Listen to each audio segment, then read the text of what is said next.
Era una noche de gala en el Hotel Presidente Intercontinental de la Ciudad de México. El 15 de marzo del 2008, cuando la élite política y militar se reunía para celebrar el ascenso del general Ricardo Morales Vázquez al rango de división. Las copas de cristal reflejaban las luces doradas del salón principal, mientras los invitados más poderosos del país brindaban por el futuro de México.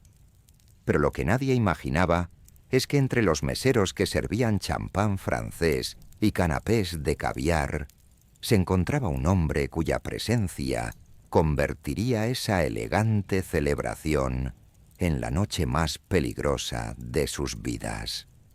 Joaquín Guzmán, Loera, el Chapo, había llegado a la capital con un solo propósito: vengar el honor de su madre, Consuelo Loera Pérez, después de que el general Morales la humillara públicamente durante una reunión secreta en Culiacán 3 semanas antes.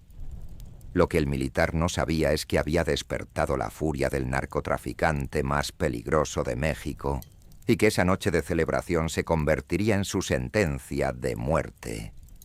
El aire acondicionado del salón funcionaba a máxima potencia, pero no lograba disipar la tensión que flotaba como niebla invisible entre los asistentes.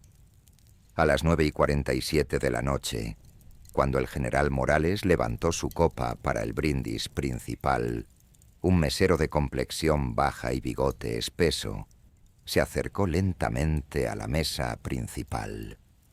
Sus ojos oscuros brillaron con una intensidad que contrastaba con su uniforme blanco impecable.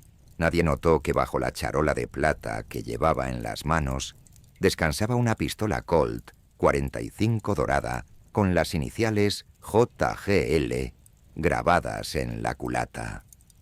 Permíteme contarte desde el principio cómo llegamos a este momento, porque la historia que estás a punto de escuchar cambiará todo lo que creías saber sobre el poder real en México.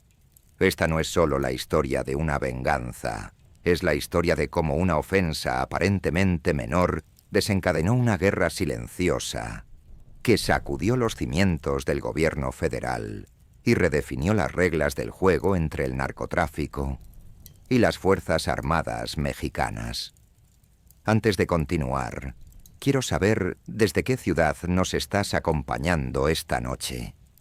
Déjanos tu nombre y ubicación en los comentarios.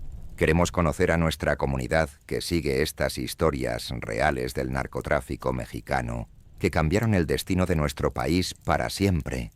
Todo comenzó el 23 de febrero del 2008, en una finca secreta ubicada en las afueras de Culiacán, Sinaloa. El lugar parecía una hacienda tradicional mexicana por fuera, con muros de adobe pintados de blanco y tejas rojas que brillaban bajo el sol del mediodía. Pero por dentro era una fortaleza moderna equipada con tecnología de última generación, sistemas de comunicación satelital y un búnker subterráneo que podía resistir un bombardeo directo. Esta era una de las propiedades más privadas de Joaquín Guzmán Loera, donde solo recibía a las personas más importantes de su círculo íntimo.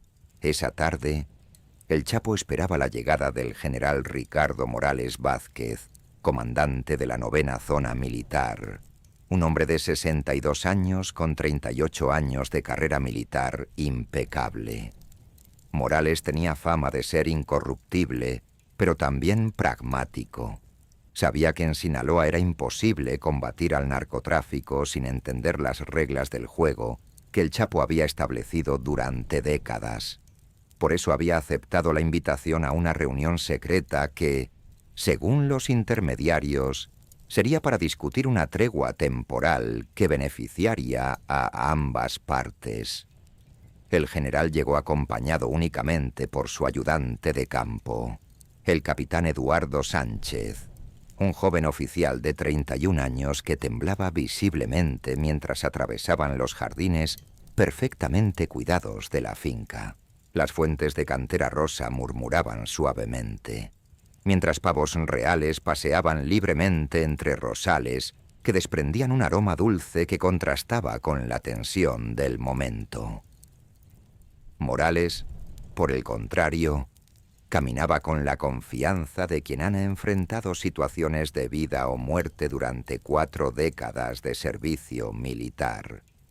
El Chapo los recibió en una terraza cubierta que daba vista a un lago artificial donde nadaban cisnes negros importados de Australia.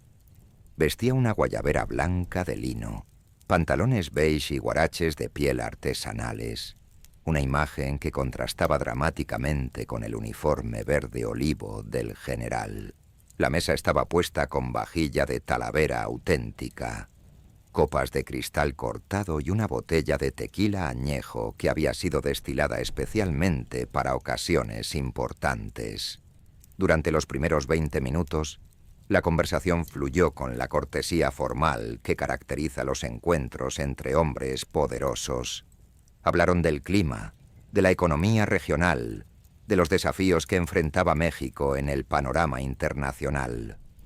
El Chapo mostró un conocimiento sorprendente de política exterior y estrategia militar, mientras el general comenzó a relajarse gradualmente, impresionado por la inteligencia y cultura del hombre que tenía frente a él. Fue entonces cuando el Chapo decidió introducir el tema real de la reunión. Con voz tranquila pero firme, explicó que estaba dispuesto a establecer un pacto de no agresión con las fuerzas federales en Sinaloa. A cambio, garantizaría que no habría violencia contra militares o civiles inocentes en el territorio bajo su control. Era una propuesta que muchos comandantes habían aceptado en secreto a lo largo de los años, entendiendo que me era mejor tener al diablo controlado que desatado. El general Morales escuchó atentamente, bebió un sorbo de tequila y respondió con una sonrisa que no llegaba a sus ojos. Señor Guzmán, aprecio su hospitalidad y entiendo la lógica de su propuesta, pero hay algo que debe quedar muy claro desde este momento. El ejército mexicano no negocia con criminales, sin importar qué tan poderosos se crean. Nosotros representamos la ley y el orden. Ustedes representan el caos y la corrupción. La temperatura en la terraza pareció descender 10 grados en cuestión de segundos. El Chapo mantuvo su expresión serena, pero sus dedos se cerraron ligeramente alrededor de la copa de tequila. El capitán Sánchez sintió como su estómago se contraía, reconociendo que la situación acababa de volverse extremadamente peligrosa. Pero el general no había terminado. Se inclinó hacia adelante, mirando directamente a los ojos del Chapo, con una intensidad que había intimidado a cientos de soldados a lo largo de su carrera. Además, he investigado su historial familiar, Guzmán. Sé que su madre, Consuelo Loera, fue arrestada hace 5 años por lavado de dinero. Una mujer de su edad debería estar cuidando nietos en lugar de estar involucrada en actividades criminales. Supongo que la manzana no cae lejos del árbol y que usted aprendió sus valores morales en casa. El silencio que siguió fue tan denso que se podía cortar con cuchillo. Los cisnes dejaron de nadar en el lago, como si hasta ellos hubieran percibido el cambio en el ambiente. El viento se detuvo completamente, y lo único que se escuchaba era el tic-tac del reloj de pared en el salón adyacente. El Chapo colocó su copa sobre la mesa con un movimiento tan controlado que parecía cámara lenta, pero el sonido del cristal contra la madera resonó como disparo en la quietud absoluta. Lo que el general Morales no sabía es que acababa de cruzar la línea más peligrosa que existe en el código de honor de cualquier narcotraficante mexicano. Insultar a la madre de un hombre como el Chapo no era simplemente una ofensa personal, era una declaración de guerra que no podía quedar sin respuesta.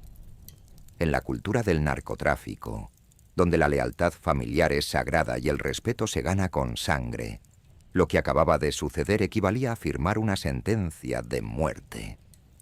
El Chapo se levantó lentamente de su silla, sus movimientos fluidos como los de un felino que se prepara para atacar. Su voz, cuando finalmente habló, sonó más peligrosa en su calma que si hubiera gritado a todo pulmón. General Morales, creo que esta reunión ha terminado. Le agradezco que haya venido hasta acá para demostrarme exactamente qué tipo de hombre es usted. Mi madre es una mujer honorable que merece respeto, algo que usted obviamente no entiende. El general se puso de pie también, sin mostrar signos de intimidación. Su entrenamiento militar le había enseñado a nunca retroceder ante una amenaza, sin importar quién la hiciera. Guzmán, usted y su familia son una mancha en la historia de México. Si fuera por mí, todos estarían en prisión o bajo tierra, y le aseguro que trabajaré día y noche para que eso suceda. Fueron las últimas palabras que el general Ricardo Morales Vázquez pronunció en territorio controlado por el Chapo, mientras él y su ayudante caminaban de regreso hacia su vehículo blindado, escoltados por hombres armados que los observaban con odio apenas contenido. No tenían idea de que acababan de poner en marcha una cadena de eventos que culminarían 3 semanas después en el Hotel Presidente Intercontinental de la Ciudad de México. Esa noche, después de que el general se marchó, el Chapo permaneció en la terraza hasta el amanecer. No habló con nadie, no hizo llamadas telefónicas, simplemente se quedó allí bebiendo tequila y observando los cisnes que nadaban en círculos perfectos bajo la luz de la luna llena. Pero en su mente ya estaba planificando cada detalle de lo que sería su venganza más personal y devastadora. Devastadora.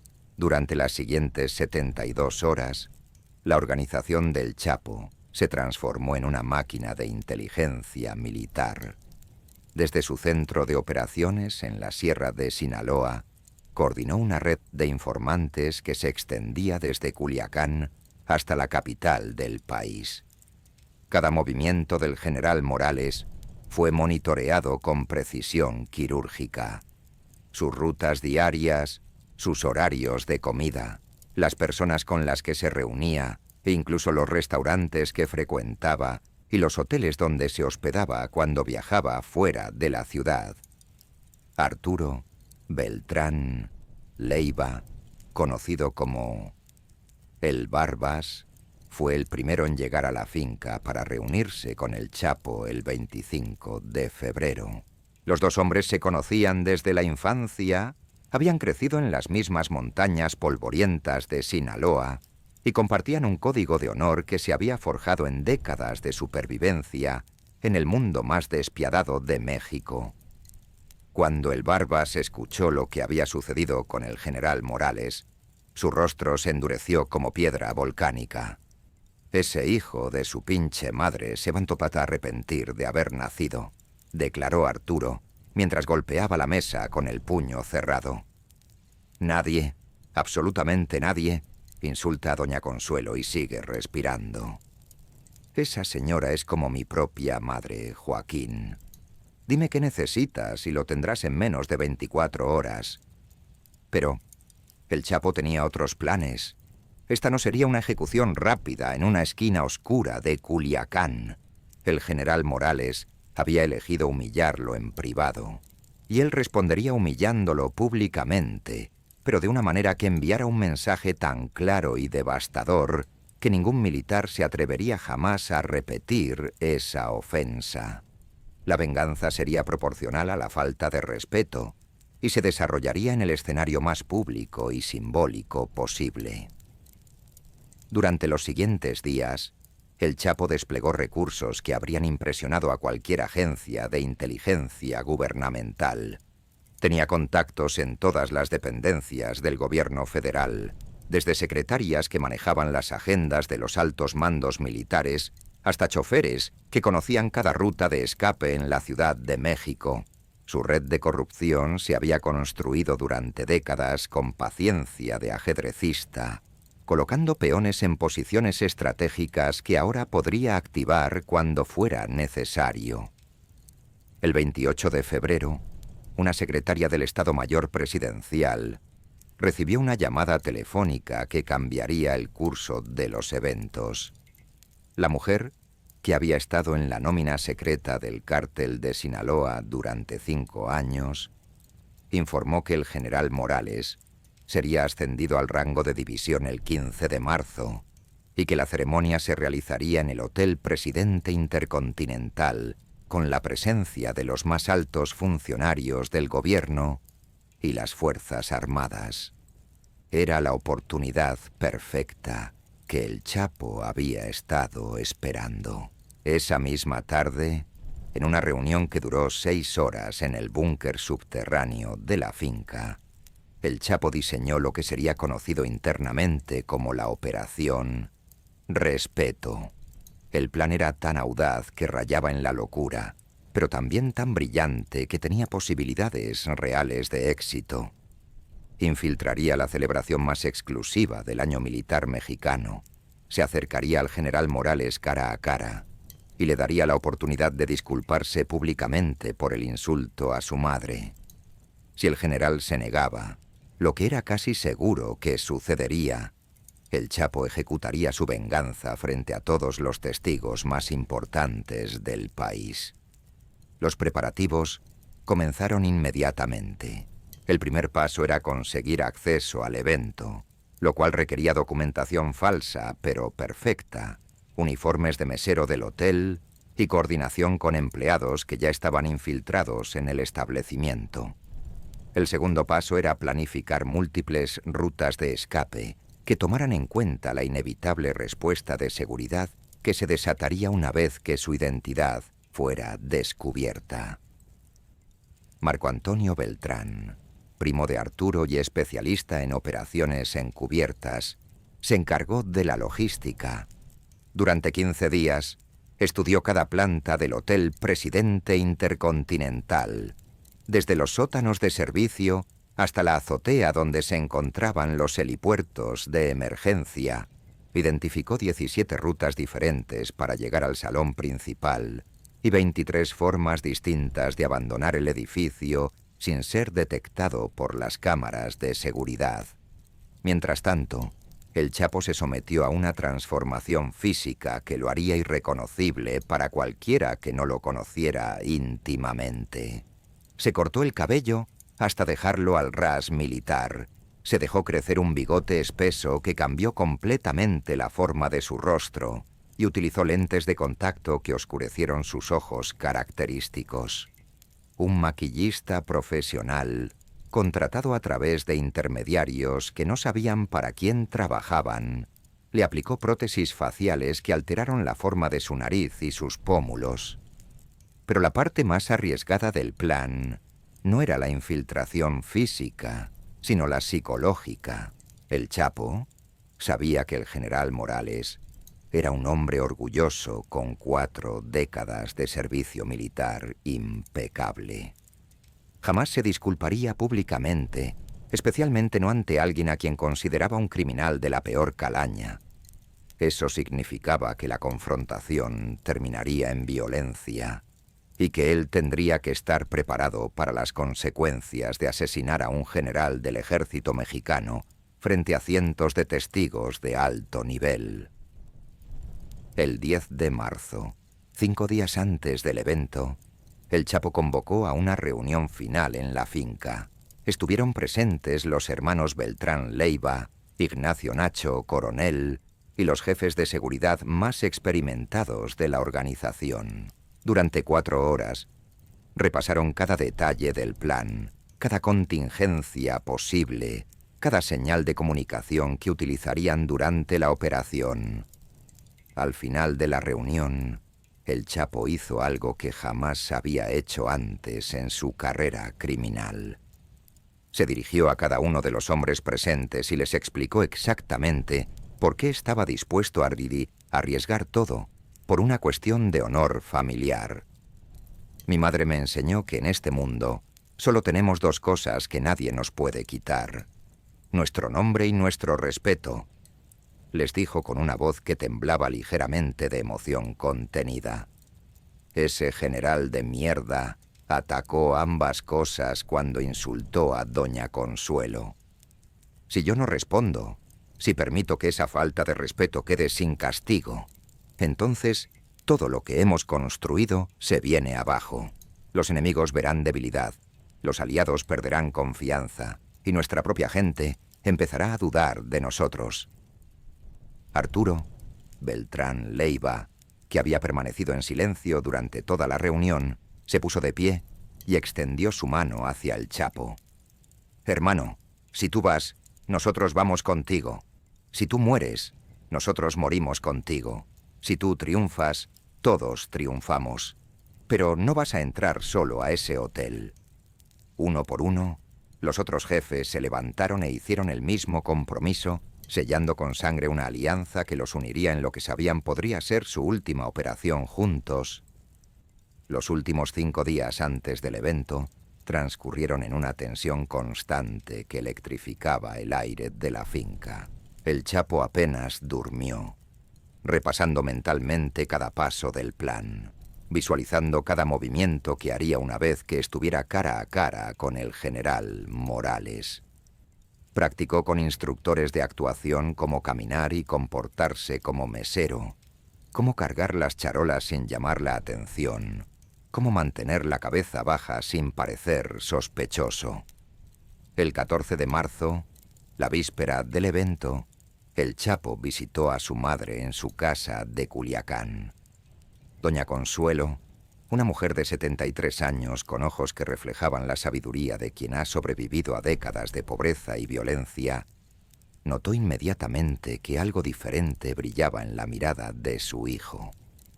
«Mijo, te veo preocupado», le dijo, mientras le servía café en una taza de barro que había pertenecido a su propia madre. «¿Hay algo que me quieras contar?» El Chapo tomó las manos arrugadas de su madre entre las suyas, sintiendo la textura áspera de décadas de trabajo duro. «Mamá, hay gente que no nos respeta como deberían respetarnos. Gente que cree que porque tienen uniforme y pistola pueden decir lo que se les ocurra sobre nuestra familia. Pero yo les voy a enseñar que se equivocan. Les voy a enseñar que nadie, absolutamente nadie, insulta a Consuelo Loera y sale impune». La anciana estudió el rostro de su hijo durante varios segundos, reconociendo en sus facciones la misma determinación férrea que había visto cuando era niño y decidía enfrentar a muchachos más grandes que lo molestaban en la escuela. «Ten cuidado, Joaquín. La venganza es un plato que se sirve frío, pero a veces puede envenenar a quien lo cocina». El Chapo besó la frente de su madre y le prometió que regresaría sano y salvo, pero ambos sabían que era una promesa que tal vez no podría cumplir. «Ahora quiero hacerte una pregunta crucial antes de que lleguemos al momento más intenso de esta historia. ¿Crees que el Chapo debería haber dejado pasar el insulto para proteger a su organización? ¿O tenía razón al arriesgar todo por el honor de su madre? Déjame tu opinión en los comentarios, porque lo que está a punto de suceder en ese hotel cambiará para siempre las reglas del juego entre el narcotráfico y el gobierno mexicano. El 15 de marzo del 2008, amaneció nublado en la Ciudad de México. El cielo gris plomo parecía presagiar los eventos que transformarían esa jornada en una de las más sangrientas en la historia secreta del narcotráfico mexicano. A las 6 de la mañana, el Chapo despertó en una casa de seguridad ubicada en la colonia Roma Norte, a 15 minutos del Hotel Presidente Intercontinental. Había dormido exactamente 3 horas, pero su mente estaba más clara que nunca. La casa pertenecía a un empresario textil que llevaba lavándole dinero al cártel de Sinaloa desde 1995. Era una construcción de 2 pisos con fachada de cantera rosa, ventanas coloniales y un patio interior donde crecían bugambilias moradas que trepaban por muros de adobe pintados de blanco. Por fuera, parecía la residencia de cualquier familia adinerada del Distrito Federal. Pero por dentro, había sido modificada con túneles secretos, habitaciones blindadas y sistemas de comunicación que conectaban directamente con Culiacán. El Chapo se duchó con agua helada, una costumbre que había desarrollado durante sus años en prisión para mantener la mente alerta en situaciones de máximo estrés. Se afeitó con navaja de barbero hasta dejar su rostro impecable. Se cortó las uñas meticulosamente y se aplicó una loción que eliminaría cualquier rastro de su aroma natural. Cada detalle de su apariencia personal había sido calculado para convertirlo en un fantasma invisible entre cientos de empleados del hotel. Mientras se vestía con el uniforme blanco de mesero que le habían conseguido sus contactos infiltrados en el establecimiento, el Chapo repasó mentalmente las palabras exactas que le diría al general Morales. Había ensayado el discurso cientos de veces durante las últimas 3 semanas, puliendo cada frase hasta convertirla en un arma verbal tan letal como cualquier pistola. Sabía que tendría menos de 2 minutos para confrontar al general antes de que la seguridad reaccionara, y esos 120 segundos tenían que ser perfectos. A las 7:30 de la mañana, Arturo Beltrán Leiva llegó a la casa de seguridad, acompañado por 12 sicarios veteranos que habían sido seleccionados personalmente por su lealtad inquebrantable y su experiencia en operaciones urbanas de alto riesgo.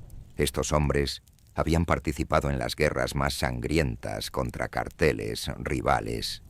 Habían sobrevivido a emboscadas del ejército y conocían la Ciudad de México como si hubieran nacido en sus calles. El plan de respaldo era tan complejo como la operación principal. Si el Chapo lograba infiltrarse exitosamente al hotel y completar su misión, los sicarios lo extraerían utilizando una ruta que habían practicado durante 2 semanas. Si algo salía mal y era capturado o muerto, ellos ejecutarían una serie de atentados simultáneos contra instalaciones militares en Sinaloa, Sonora y Chihuahua, que obligarían al gobierno federal a negociar o enfrentar una guerra abierta que no estaba preparado para librar. Ignacio Nacho Coronel, el estratega militar del grupo, desplegó mapas detallados del hotel sobre la mesa del comedor.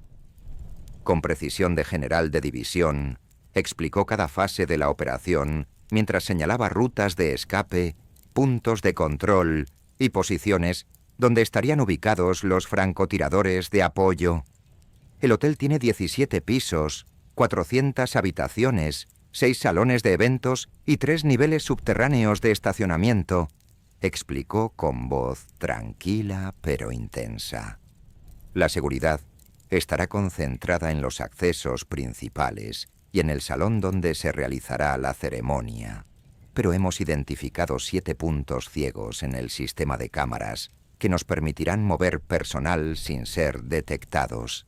Tenemos gente infiltrada en cocinas, lavandería, seguridad privada del hotel y mantenimiento. Si algo sale mal, podremos crear caos suficiente para que Joaquín escape en la confusión.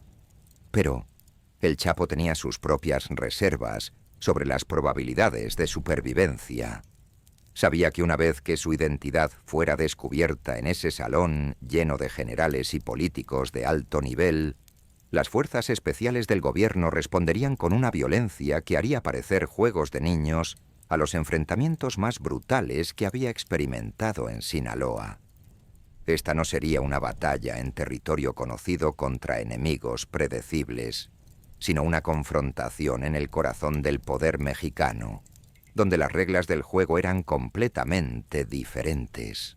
A las 9 de la mañana, un camión de suministros del hotel llegó discretamente a la casa de seguridad.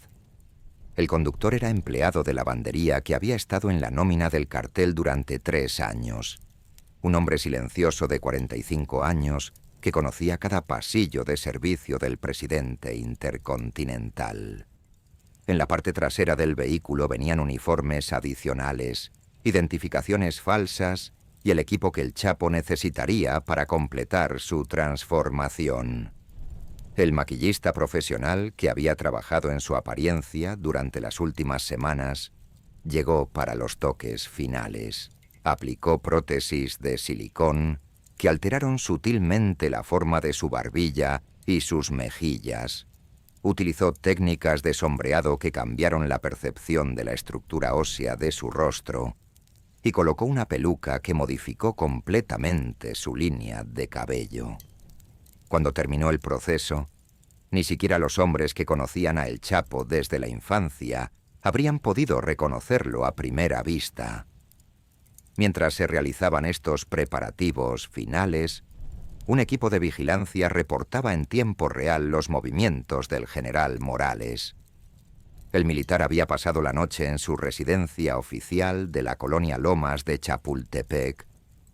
Había desayunado con su esposa e hijos y se dirigía en estos momentos hacia el Estado Mayor de la Defensa Nacional para reunirse con otros altos mandos antes de la ceremonia. Su agenda estaba siendo monitoreada minuto a minuto por una red de informantes que incluía desde empleadas domésticas hasta oficiales de rango medio que habían sido corrompidos años antes. A las 10:30 de la mañana, el Chapo realizó una llamada telefónica que sorprendió a todos los presentes. Marcó el número directo de su madre en Culiacán y habló con ella durante 5 minutos en un tono de voz que ninguno de sus lugartenientes le había escuchado jamás. «Mamá, en unas horas todo va a cambiar para nuestra familia», le dijo con una ternura que contrastaba dramáticamente con la frialdad que mostraba al planificar operaciones violentas. «Quiero que sepas que todo lo que voy a hacer hoy es por ti, por el respeto que mereces y que ese cabrón te negó. No importa lo que pase, no importa lo que digan los periódicos o la televisión. Quiero que recuerdes que tu hijo nunca va a permitir que nadie te falte el respeto». Doña Consuelo, del otro lado de la línea, percibió algo en la voz de Joaquín que la llenó de una premonición terrible. «Hijo, prométeme que vas a regresar a casa esta noche. Prométeme que no vas a hacer ninguna locura que te cueste la vida».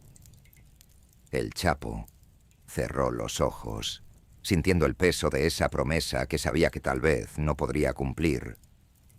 «Te prometo, mamá, que voy a hacer lo correcto.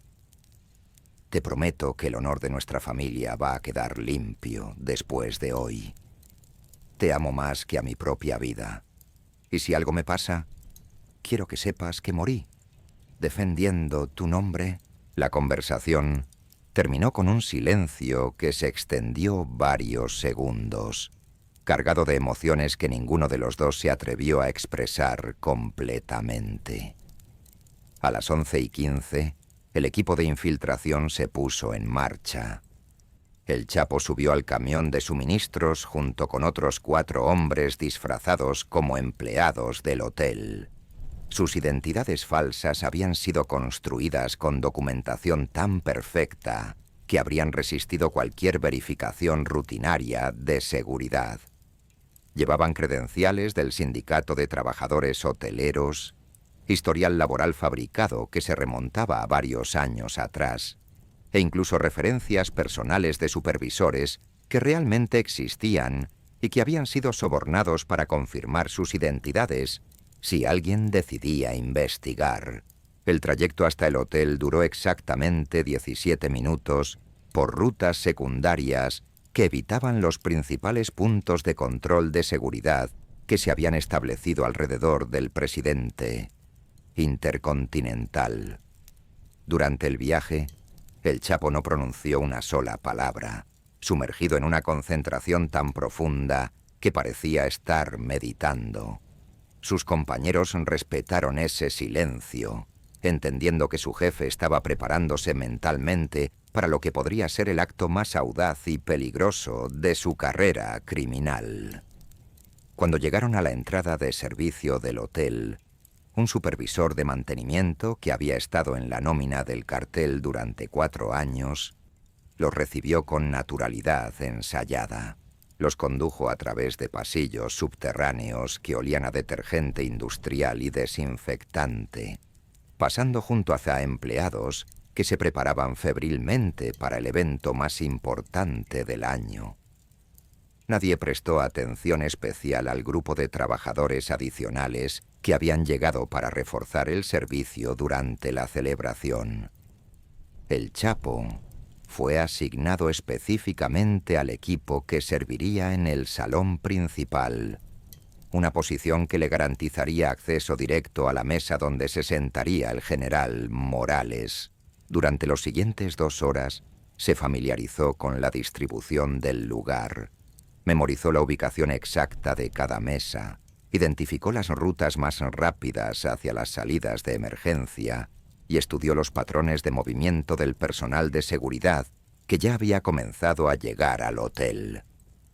El salón de eventos era una obra maestra de arquitectura colonial mexicana, adaptada para el lujo moderno. Techos abovedados de 15 metros de altura estaban decorados con frescos que representaban escenas de la historia patria, mientras que candelabros de cristal de Bohemia proyectaban una luz dorada que se reflejaba en los pisos de mármol travertino. Las mesas estaban cubiertas con manteles de lino blanco importado de Italia, vajillas de porcelana francesa y arreglos florales que habían costado más dinero del que la mayoría de mexicanos ganaban en un año completo. A la 1 de la tarde, los primeros invitados comenzaron a llegar. Generales de división con uniformes impecables y con decoraciones que brillaban bajo las luces del salón. Políticos de alto nivel que representaban todos los partidos del espectro ideológico mexicano. Empresarios cuyas fortunas se medían en miles de millones de pesos. E incluso algunos embajadores extranjeros que habían sido invitados para presenciar lo que se presentaba como una celebración del profesionalismo y la modernización de las Fuerzas Armadas mexicanas. El Chapo observaba todo desde su posición junto a las puertas de la cocina, manteniendo la cabeza baja mientras cargaba charolas con copas de champán francés que costaba más por botella de lo que la mayoría de sus empleados ganaban en un mes. Su disfraz era tan perfecto que había logrado volverse completamente invisible. Solo otro trabajador anónimo en un ejército de meseros que se movían con eficiencia, coreografiada entre las mesas elegantemente decoradas. Cada vez que pasaba cerca de un grupo de generales, escuchaba fragmentos de conversaciones que revelaban la arrogancia y el desprecio con que la élite militar mexicana se refería al narcotráfico. Estos criminales creen que pueden intimidarnos, pero les vamos a demostrar que el Estado mexicano no negocia con delincuentes, escuchó decir a un coronel de artillería mientras bebía whisky escocés de 30 años de antigüedad. No saben con quién se están metiendo cuando desafían al Ejército Nacional. A las 2:40 de la tarde, el Chapo vio entrar al general Ricardo Morales Vázquez, acompañado por su esposa y sus 2 hijos adultos. El militar vestía su uniforme de gala completo, con todas las condecoraciones que había ganado durante 4 décadas de servicio, impecable. Su presencia comandaba respeto inmediato de todos los presentes, que se levantaban automáticamente cuando pasaba cerca de sus mesas. Era un hombre que había dedicado su vida entera a servir a México con honor y dignidad, pero que en unas pocas horas descubriría que había subestimado fatalmente las consecuencias de insultar a la madre del narcotraficante más peligroso del país. El momento de la confrontación se acercaba inexorablemente, como tormenta en el horizonte que promete destruir todo a su paso. El Chapo ajustó la pistola Colt 45 dorada que llevaba escondida bajo la charola de plata. Verificó por última vez que las rutas de escape estuvieran despejadas y se preparó para el momento que definiría no solo su destino personal, sino el futuro de la guerra entre el narcotráfico y el Estado mexicano. El narcotráfico y el Estado mexicano. A las 3:15 de la tarde, la ceremonia oficial comenzó con los honores correspondientes a un general de división. El himno nacional resonó por todo el salón, mientras 250 invitados permanecían de pie con la mano derecha sobre el corazón. El Chapo mantenía su posición junto a las puertas de servicio, observando cada movimiento del general Morales, quien se encontraba en la mesa principal rodeado por los comandantes más importantes de las Fuerzas Armadas mexicanas. El protocolo militar se desarrollaba con la precisión de relojería suiza, discursos que exaltaban los valores de honor, patria y lealtad, se sucedían uno tras otro, pronunciados por hombres que jamás imaginaron que entre los meseros que llenaban sus copas se encontraba el criminal más buscado de América Latina. El ambiente era de celebración absoluta, con risas que resonaban entre las columnas de mármol y conversaciones animadas sobre el futuro promisorio de México, bajo el liderazgo de hombres como Morales. Durante el discurso principal, cuando el secretario de la Defensa Nacional alababa la trayectoria intachable del general, el Chapo comenzó a moverse estratégicamente entre las mesas. Cargaba una charola con copas de cristal llenas de champán, Dom Periñón, reserva especial, avanzando lentamente hacia la mesa principal donde Morales recibía las felicitaciones de sus superiores. Cada paso estaba calculado, cada movimiento ensayado hasta la perfección durante semanas de preparación. Nadie notó cuando se detuvo discretamente detrás de la silla del general, esperando el momento exacto en que el protocolo le permitiría acercarse para servir las bebidas. Su corazón latía con fuerza controlada, pero su respiración permanecía tranquila y sus manos no temblaban. Había enfrentado situaciones de vida o muerte cientos de veces, pero nunca en un escenario tan público y con consecuencias tan devastadoras para su organización. A las 3:47, cuando los aplausos por el último discurso comenzaron a desvanecerse, el Chapo se acercó a la mesa principal. Su movimiento fue tan natural que ninguno de los guardaespaldas presentes prestó atención al mesero que se disponía a rellenar las copas de los invitados de honor. El general Morales conversaba animadamente con el comandante de la Segunda Región Militar sobre estrategias para combatir el narcotráfico en el norte del país. Estas organizaciones criminales están perdiendo poder cada día, decía Morales con confianza absoluta mientras gesticulaba con su copa de champán. Sus líderes son cobardes que se esconden en las montañas como ratas. Jamás se atreverían a enfrentar directamente al ejército mexicano porque saben que serían aplastados en cuestión de horas. Estas palabras llegaron a los oídos del Chapo como gasolina vertida sobre carbones encendidos, intensificando la furia que había estado conteniendo durante 3 semanas. El momento había llegado.